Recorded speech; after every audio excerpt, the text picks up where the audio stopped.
These explorers asked these little boys, say, here, taste this candy. Gave them some candy. So you like that? Say, yeah. Say, good. Tell you what, give me those marbles, I'll give you some more candy. And they did that. And the explorers went off, and they discovered that these shiny rocks were large, uncut diamonds. The little boys did not have enough awareness to know what they had in their hands. And many of us are like that. Many of us have genius within us. We have ideas that we use it for the company. We put in long hours, 60, 70 hours a week for the company store.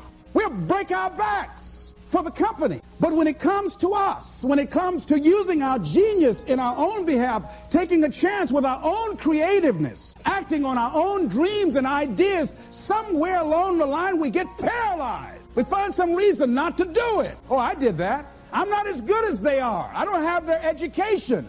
I felt inferior because I never had a college education. So I felt inferior. I thought people with college education were the most intelligent people in the world. And I felt inferior and intimidated by them. So I wouldn't want to speak before people that had more education than I did. What? Come on, Les, you can do that. Oh, no, I can't. Les, you're a good speaker, man. You can just communicate with people, period. Well, I'm not, there's just some things I just don't know. And can I pass? Get somebody else. I got a friend, man. This guy has a master's degree. He's real good. Get him. But I'm not the one to come speak to that group. See, I didn't know what I had in my hands. And fortunately, I had somebody around me who saw what I had and was willing to work with me until I could see it too. See, that's what many times we have to have. Somebody could look beyond our faults and see our needs and hold that vision until we are able to capture that vision ourselves. How do we handle some fears? I was talking with my friend Pat Johnson, who's the president of Begin Within seminars. Think about some major fear you have. Here's one thing she said, which is good. She said, Les, if you got a real major fear, she said, take a deep breath and see yourself strong enough and more than able to handle that fear, whatever it is. Everybody take a deep breath.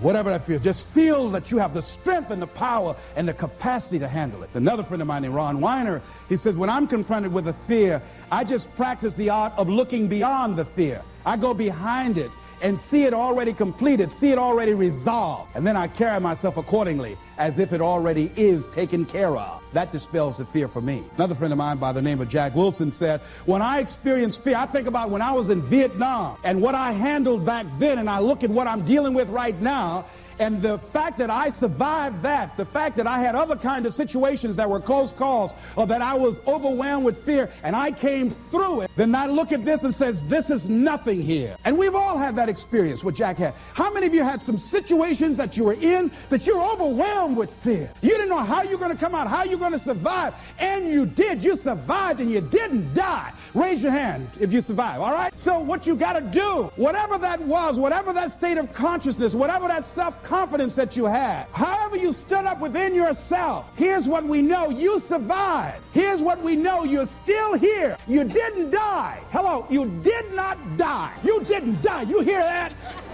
You didn't die. You're here right now. You got it and you handled that fear. You kicked it out of there. Remember that play Color Purple? I remember when Albert told the girl she couldn't go with Suge. He said, where you going? This girl been wanting all her life live her dream. But she was afraid. She felt incompetent, and he'd beaten her down, and her self-esteem had eroded. He said, where you going? You can't talk. Suge can talk. You ugly. You dumb. Suge got class. You ain't got nothing. Where you going? You ain't going to make it. You're going to fail. She said, look here. I might be ugly. I might be dumb. I might can't talk. She said, but I'm still here. I'm still here.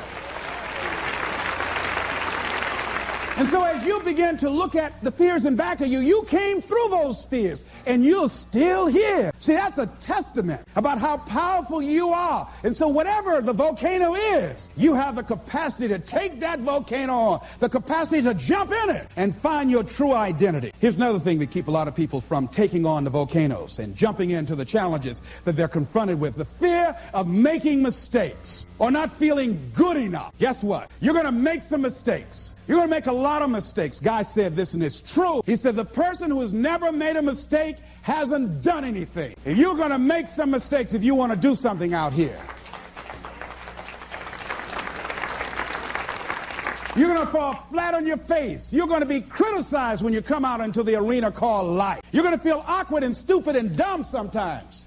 It goes with the territory. But it's okay. What's important is that you bring your stuff out here. Are you good enough? Prepare yourself. See, there's no substitute for competency. A positive attitude won't get it. Being enthusiastic won't get it. So you got to prepare yourself. You've got to develop yourself. You've got to practice. You've got to work. You've got to do your homework. You've got to do your research. See, a lot of people have a yes, I can attitude, but a no, I can't aptitude. And competency builds confidence. And confidence feeds into competency. See, the better you become, the more confident you feel. And the more confident you feel, the better you want to become. You realize that you have no ceiling, that you can better whatever you've done so far. You can go beyond that. You don't become cocky and arrogant, feeling that you've already arrived, as most people have. And that's why they've settled for less than what they rightly deserve in life, because they feel they have arrived, and they say, well, I can rest now. I can rest on my laurels now. I've made it. No. As long as you're breathing, you've got some more work to do. There's something else for you to achieve. The publisher of USA Today said that unless you've made some major mistakes in life, you haven't started living yet. So a lot of people, if you've never made any major blunders, made some major mistakes, lost some serious money, taken some serious risks, you haven't started living yet. You don't call that living. Not rocking the boat, going through life quietly, tiptoeing safely to an early grave. No. You got to take some chances. You want to bring some adventure to your life. Repeat out to me, please. I will develop myself. Sharpen my skills. I'm good